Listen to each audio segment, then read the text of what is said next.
ಮತ್ತೊಂದು ಬ್ರೇಕಿಂಗ್ ಲಭ್ಯ ಆಗ್ತಾ ಇದೆ. 13ನೇ ಸ್ಥಳಕ್ಕೆ ರಾಷ್ಟ್ರೀಯ ಮಾನವ ಹಕ್ಕು ಆಯೋಗ ಈಗ ಎಂಟ್ರಿ ಕೊಟ್ಟಿದೆ. ಆಯೋಗದ ಸಮ್ಮುಖದಲ್ಲೇ ಈ ಉತ್ಖನನ ಕಾರ್ಯಾಚರಣೆ ನಡೆಯುತ್ತೆ. ಶೋಧ ಕಾರ್ಯಾಚರಣೆಯನ್ನ ಅಧಿಕಾರಿಗಳು ವೀಕ್ಷಿಸ್ತಾ ಇದ್ದಾರೆ. 13ನೇ ಸ್ಥಳಕ್ಕೆ ಈಗ ರಾಷ್ಟ್ರೀಯ ಮಾನವ ಹಕ್ಕು ಆಯೋಗ ಎಂಟ್ರಿಯನ್ನ ಕೊಟ್ಟಿದೆ. ಆಯೋಗದ ಸಮ್ಮುಖದಲ್ಲೇ ಉತ್ಖನನ ಕಾರ್ಯಾಚರಣೆ. ರಾಷ್ಟ್ರೀಯ ಮಾನವ ಹಕ್ಕು ಆಯೋಗ ಈಗಾಗಲೇ ಎಂಟ್ರಿಯನ್ನ ಕೊಟ್ಟಿತ್ತು. ಈ ಪ್ರಕರಣಕ್ಕೆ ಸಂಬಂಧಪಟ್ಟಂತೆ ಎಲ್ಲಾ ಮಾಹಿತಿಯನ್ನ ಕೂಡ ಪಡ್ಕೊಂಡಿತ್ತು. ಆ ನಂತರದಲ್ಲಿ ಈಗ ಈ 13ನೇ ಸ್ಥಳಕ್ಕೂ ಕೂಡ ಎಂಟ್ರಿ ಕೊಟ್ಟಿದ್ದಾರೆ ಅನ್ನುವಂತಹ ಮಾಹಿತಿ ಆ ಅಧಿಕಾರಿಗಳು ಕೂಡ ಇದ್ದಾರೆ. ಅವರು ಕೂಡ ಈ ಉತ್ಖನನ ಕಾರ್ಯವನ್ನ ವೀಕ್ಷಿಸ್ತಾ ಇದ್ದಾರೆ. ಸುಮಾರು 13ರಿಂದ 14 ಅಡಿ ಈಗ ಅಗೆದಾಗಿದೆ. ಅಲ್ಲಿ ಏನಾದ್ರೂ ಸಿಗುತ್ತಾ ಅನ್ನುವಂತಹ ಪ್ರಶ್ನೆ ಗಮನಿಸ್ತಾ ಇದ್ದೀವಿ. ಮಣ್ಣಿನ ಕಲರ್ ಒಂಚೂರು ಚೇಂಜ್ ಆಗುತ್ತೆ. ಯಾಕಂದ್ರೆ ಈ ಹಿಂದೆ ಅಲ್ಲಿನ ಸ್ಥಳೀಯರೇ ಹೇಳಿರುವಂತೆ ಅದೇ ರಸ್ತೆಯನ್ನ ಹೊಸದಾಗಿ ನಿರ್ಮಾಣ ಮಾಡಲಾಗಿತ್ತು. ಆಗ ಆ ರಸ್ತೆಯನ್ನ ಸಮತಟ್ಟು ಮಾಡಬೇಕು ಅನ್ನುವಂತಹ ನಿಟ್ಟಿನಲ್ಲಿ ಸುಮಾರು 8ರಿಂದ 10 ಲೋಡ್ ಮಣ್ಣನ್ನ ತರಿಸಿದ್ರು. ಆ ಮಣ್ಣನ್ನ ಹಾಕಿ ಆ ನಂತರ ರಸ್ತೆಯನ್ನ ಕೂಡ ಹೊಸದಾಗಿ ನಿರ್ಮಾಣ ಮಾಡಲಾಗಿತ್ತು. ಹಾಗಾಗಿ ಈಗ ಉತ್ಖನನ ಕಾರ್ಯ ಸುಮಾರು 18 ಅಡಿ ನಡೆಸಬೇಕು ಅನ್ನುವಂತಹ ನಿಟ್ಟಿನಲ್ಲಿ ಎಸ್ಐಟಿ ಅಧಿಕಾರಿಗಳು ಕೂಡ ನಿರ್ಧಾರವನ್ನ ಮಾಡಿದ್ದಾರೆ. ಆತನು ಕೂಡ ಅದೇ ನಿಗೂಢ ವ್ಯಕ್ತಿಯು ಕೂಡ ಅದೇ ಡಿಮ್ಯಾಂಡ್ ಕೂಡ ಇಟ್ಟಿದ್ದಾನೆ ಅನ್ನುವಂತಹ ಮಾಹಿತಿ. ಸುಮಾರು 2.5 ಗಂಟೆ ಆಯಿತು, ಇನ್ನೂ ಕೂಡ ಯಾವುದೇ ರೀತಿಯ ಮಾಹಿತಿ ಸಿಗ್ತಾ ಇಲ್ಲ. ಉತ್ಖನನ ನಡೀತಾ ಇದೆ. ಡೀಟೇಲ್ಸ್ ಅನ್ನ ಕೊಡ್ತಾರೆ ನಮ್ಮ ಪ್ರತಿನಿಧಿ ನಾಗೇಂದ್ರ ಬಾಬು. ನೇರ ಸಂಪರ್ಕದಲ್ಲಿ ಜಾಯಿನ್ ಆಗ್ತಾ ಇದ್ದಾರೆ. ನಾಗೇಂದ್ರ ಬಾಬು, ಸುಮಾರು 2.5 ಗಂಟೆ ಆಯಿತು. 13ರಿಂದ 14 ಅಡಿ ಅಗದಿದ್ದಾಯಿತು. ಏನಾದ್ರೂ ಮಾಹಿತಿ, ಏನಾದ್ರೂ ಕುರುಹುಗಳು ಈಗ ಸಿಕ್ಕಿದ್ಯಾ? ಅದ್ರ ಬಗ್ಗೆ ಏನಾದ್ರು ಅಪ್ಡೇಟ್ ಇದೆಯಾ? ಮತ್ತೆ ಜಿಪಿಆರ್ ಬಳಕೆ ಮಾಡ್ತಾರಾ? ಎಷ್ಟು ಹೊತ್ತಿನವರೆಗೂ ನಡೀಬಹುದು ಈ ಕಾರ್ಯಾಚರಣೆ ಅಂತ?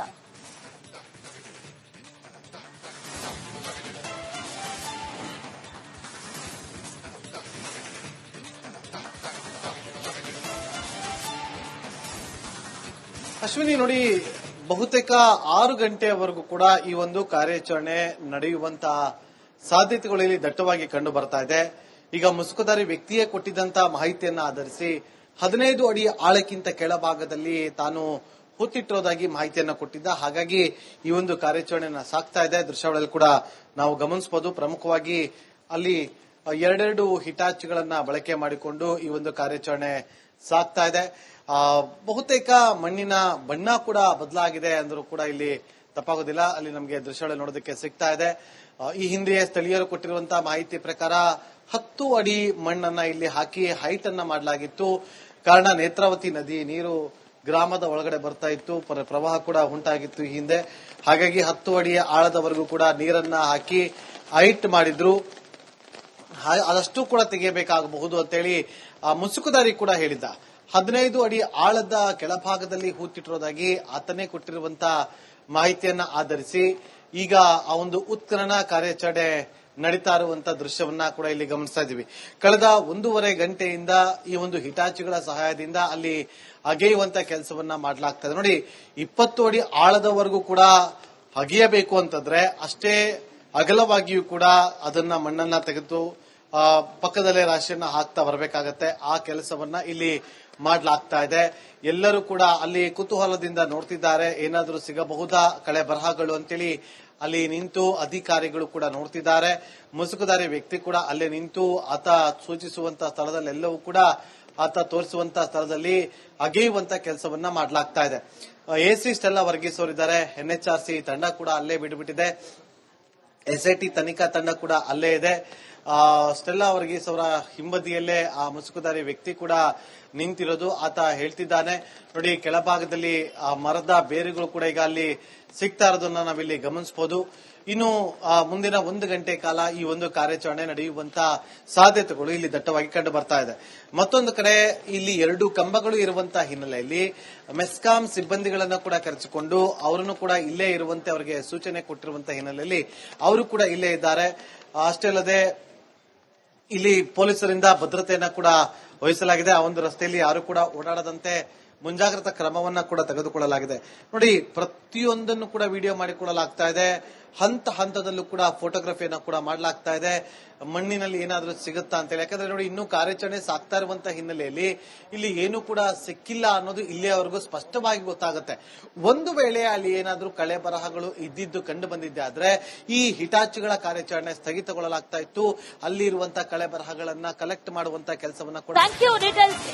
ಮತ್ತೊಂದು ಬ್ರೇಕಿಂಗ್ ಲಭ್ಯ ಆಗ್ತಾ ಇದೆ. 13ನೇ ಸ್ಥಳಕ್ಕೆ ರಾಷ್ಟ್ರೀಯ ಮಾನವ ಹಕ್ಕು ಆಯೋಗ ಈಗ ಎಂಟ್ರಿ ಕೊಟ್ಟಿದೆ.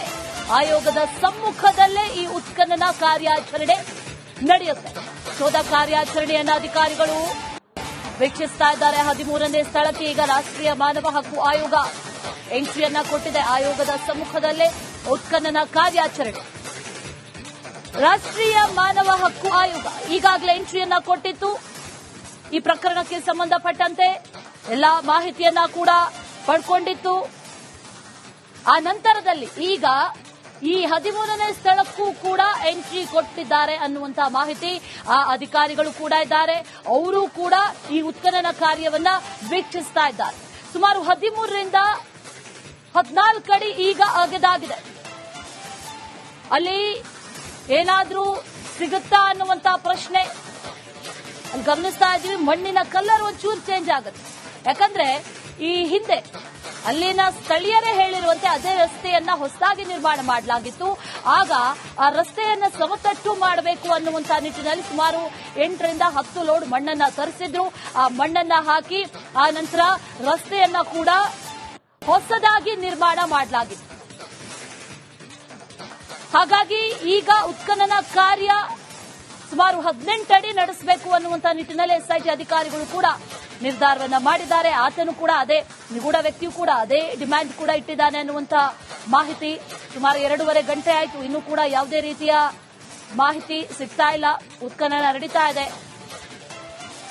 ಡೀಟೇಲ್ಸ್ ಅನ್ನ ಕೊಡ್ತಾರೆ ನಮ್ಮ ಪ್ರತಿನಿಧಿ ನಾಗೇಂದ್ರ ಬಾಬು. ನೇರ ಸಂಪರ್ಕದಲ್ಲಿ ಜಾಯಿನ್ ಆಗ್ತಾ ಇದ್ದಾರೆ. ನಾಗೇಂದ್ರ ಬಾಬು, ಸುಮಾರು 2.5 ಗಂಟೆ ಆಯಿತು. 13ರಿಂದ 14 ಅಡಿ ಅಗದಿದ್ದಾಯಿತು. ಏನಾದ್ರೂ ಮಾಹಿತಿ, ಏನಾದ್ರೂ ಕುರುಹುಗಳು ಈಗ ಸಿಕ್ಕಿದ್ಯಾ? ಅದ್ರ ಬಗ್ಗೆ ಏನಾದ್ರು ಅಪ್ಡೇಟ್ ಇದೆಯಾ? ಮತ್ತೆ ಜಿಪಿಆರ್ ಬಳಕೆ ಮಾಡ್ತಾರಾ? ಎಷ್ಟು ಹೊತ್ತಿನವರೆಗೂ ನಡೀಬಹುದು ಈ ಕಾರ್ಯಾಚರಣೆ ಅಂತ?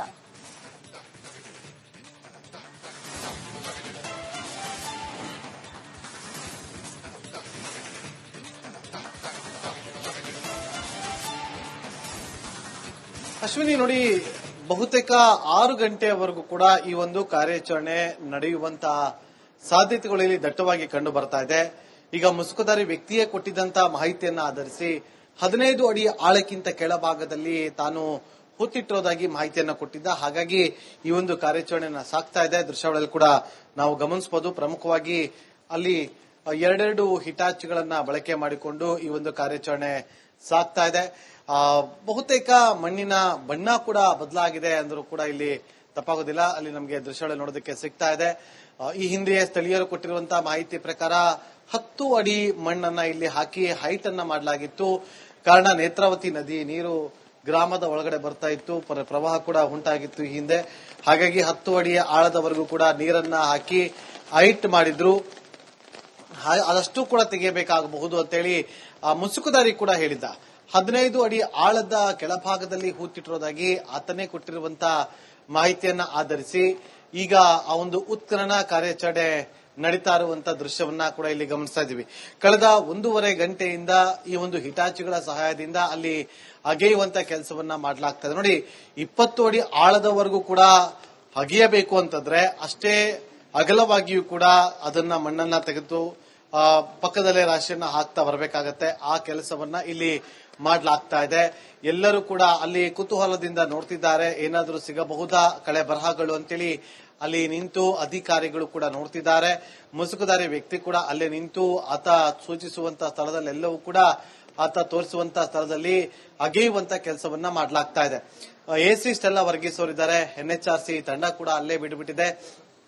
ಎಸ್ಐಟಿ ತನಿಖಾ ತಂಡ ಕೂಡ ಅಲ್ಲೇ ಇದೆ. ಸ್ಟೆಲ್ಲಾ ವರ್ಗೀಸ್ ಅವರ ಹಿಂಬದಿಯಲ್ಲೇ ಆ ಮುಸುಕುದಾರಿ ವ್ಯಕ್ತಿ ಕೂಡ ನಿಂತಿರೋದು. ಆತ ಹೇಳ್ತಿದ್ದಾನೆ ನೋಡಿ, ಕೆಳಭಾಗದಲ್ಲಿ ಆ ಮರದ ಬೇರುಗಳು ಕೂಡ ಈಗ ಅಲ್ಲಿ ಸಿಗ್ತಾ ಇರೋದನ್ನ ನಾವಿಲ್ಲಿ ಗಮನಿಸಬಹುದು. ಇನ್ನು ಮುಂದಿನ 1 ಗಂಟೆ ಕಾಲ ಈ ಒಂದು ಕಾರ್ಯಾಚರಣೆ ನಡೆಯುವಂತ ಸಾಧ್ಯತೆಗಳು ಇಲ್ಲಿ ದಟ್ಟವಾಗಿ ಕಂಡು ಬರ್ತಾ ಇದೆ. ಮತ್ತೊಂದು ಕಡೆ ಇಲ್ಲಿ 2 ಕಂಬಗಳು ಇರುವಂತಹ ಹಿನ್ನೆಲೆಯಲ್ಲಿ ಮೆಸ್ಕಾಂ ಸಿಬ್ಬಂದಿಗಳನ್ನ ಕೂಡ ಕರೆಸಿಕೊಂಡು ಅವರನ್ನು ಕೂಡ ಇಲ್ಲೇ ಇರುವಂತೆ ಅವರಿಗೆ ಸೂಚನೆ ಕೊಟ್ಟಿರುವಂತಹ ಹಿನ್ನೆಲೆಯಲ್ಲಿ ಅವರು ಕೂಡ ಇಲ್ಲೇ ಇದ್ದಾರೆ. ಅಷ್ಟೇ ಅಲ್ಲದೆ ಇಲ್ಲಿ ಪೊಲೀಸರಿಂದ ಭದ್ರತೆಯನ್ನ ಕೂಡ ವಹಿಸಲಾಗಿದೆ. ಆ ಒಂದು ರಸ್ತೆಯಲ್ಲಿ ಯಾರು ಕೂಡ ಓಡಾಡದಂತೆ ಮುಂಜಾಗ್ರತಾ ಕ್ರಮವನ್ನ ಕೂಡ ತೆಗೆದುಕೊಳ್ಳಲಾಗಿದೆ. ನೋಡಿ, ಪ್ರತಿಯೊಂದನ್ನು ಕೂಡ ವಿಡಿಯೋ ಮಾಡಿಕೊಳ್ಳಲಾಗ್ತಾ ಇದೆ. ಹಂತ ಹಂತದಲ್ಲೂ ಕೂಡ ಫೋಟೋಗ್ರಫಿಯನ್ನ ಕೂಡ ಮಾಡಲಾಗ್ತಾ ಇದೆ. ಮಣ್ಣಿನಲ್ಲಿ ಏನಾದ್ರೂ ಸಿಗುತ್ತಾ ಅಂತೇಳಿ. ಯಾಕಂದ್ರೆ ನೋಡಿ, ಇನ್ನೂ ಕಾರ್ಯಾಚರಣೆ ಸಾಗ್ತಾ ಇರುವಂತಹ ಹಿನ್ನೆಲೆಯಲ್ಲಿ ಇಲ್ಲಿ ಏನು ಕೂಡ ಸಿಕ್ಕಿಲ್ಲ ಅನ್ನೋದು ಇಲ್ಲಿಯವರೆಗೂ ಸ್ಪಷ್ಟವಾಗಿ ಗೊತ್ತಾಗುತ್ತೆ. ಒಂದು ವೇಳೆ ಅಲ್ಲಿ ಏನಾದ್ರೂ ಕಳೆ ಬರಹಗಳು ಇದ್ದಿದ್ದು ಕಂಡು ಬಂದಿದ್ದೆ ಆದ್ರೆ ಈ ಹಿಟಾಚಿಗಳ ಕಾರ್ಯಾಚರಣೆ ಸ್ಥಗಿತ